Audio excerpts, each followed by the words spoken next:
Okay, right now I'm going to walk you through a little demonstration of how we would go to the field and change filters. So this is kind of at the end of one sample and before we start a new sample. So we would bring a field sheet with us. This is what they look like. It has a variety of things. Location is our field site. Field staff member, I'm Ricardo. The date is November 2nd, 2020, 2 p.m. This is simulated, so this is basically a few days ago for when I started this sample. And then I programmed the sample to start that night, so basically that would be November 3rd at midnight. And since it's supposed to run for 48 hours, it was programmed to end on November 5th, 2020. I'm only demonstrating this stuff with sampler 27. You can see it's labeled right here, 27. And this is the one that will always be used for quartz filters. Those are one of the two types of filters that we're using. And you can see that it's written here poorly by hand as well. And so I have filter ID for the PM 2.5 side, which is this green side, PM 2.5. You can also read it on the inlet. This is the inlet where the air goes in. This is the PM 2.5 one, and this is the PM 10 one. So on the PM 2.5 inlet, we have a filter that with ID of 888, and in the PM 10 one, we have a filter ID 999. So now I'm gonna walk you through, oh, and this stuff below is some monthly items. So we'll walk through what we need to do in another video for these monthly items. Basically, they include collecting blank filters so that we can see how much contamination we have in our process, and then calibrating the flow through these. Okay, so when we go to the field, we have a few items.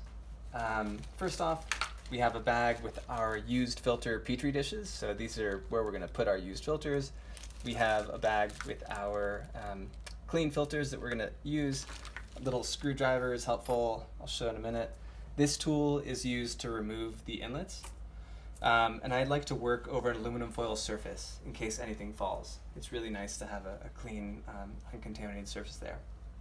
And this is a clean Kim wipe and alcohol, so we can, initially just wipe down our surface to make sure it's clean, and wipe down our tweezers. Although at the moment we don't need to use the tweezers; it's just good to have. So I'm going to work over the surface that I just cleaned. This is the tool. Also, will wipe down my gloves.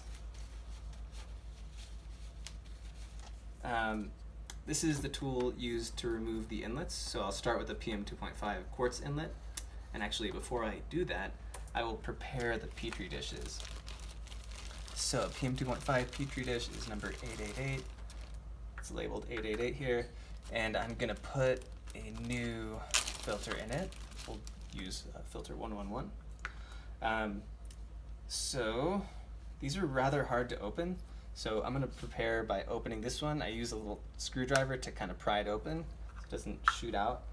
And I'm going to have that right there ready for it so that I can just take out this inlet and the filter cartridge and pop it into the Petri dish.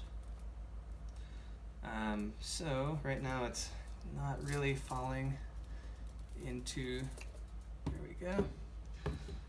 So the inlet has the filter cartridge, and we can simply just plop it into the Petri dish and close it, make sure it lines up, pop it back in our bag, and then we'll basically finish with this channel before we move on to the next channel. And again, very difficult to open these little things, but that's part of the reason we use them. And again, we will just fold this filter cartridge into the inlet.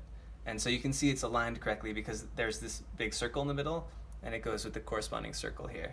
So we'll just jiggle it. And it's not really seated correctly, so I'm going to use my tweezers for that. There we go. And we will, hand tightening is fine when tightening these. And then close this up, put it into the baggie that it came from and prepare to do the other channel. And so at this point we should also have a new form because we're starting a new sample. So we're going to fill it in with the same site. Start it tonight, which is the 7th. So we're going to start it at midnight on November 8th, 2020. The PM2.5 filter ID is 111. PM10 filter ID will be 222.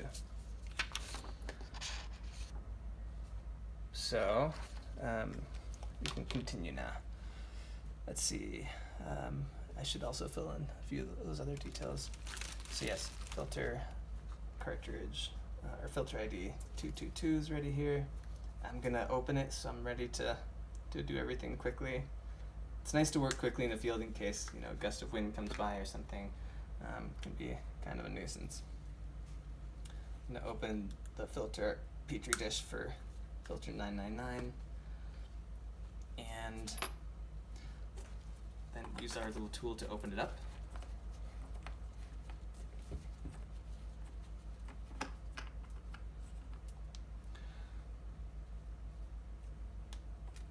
Tool down. Ooh, I did something there that I shouldn't have done, which is I put my finger on the inside of the petri dish. We should not do that because that could introduce contamination. So I will do that again as a demonstration. So holding only the edges, I will fold the filter cartridge into the petri dish. Good. Seal. In it goes. And similarly, we will fold this filter cartridge with the new filter ID 222 into the inlet. And thread it in, finger tight. Okay, finish entering the information in the log sheet here. The time is 7 p.m. on November 7th, 2020. My name is Ricardo. The site is India. And now we can turn on the sampler.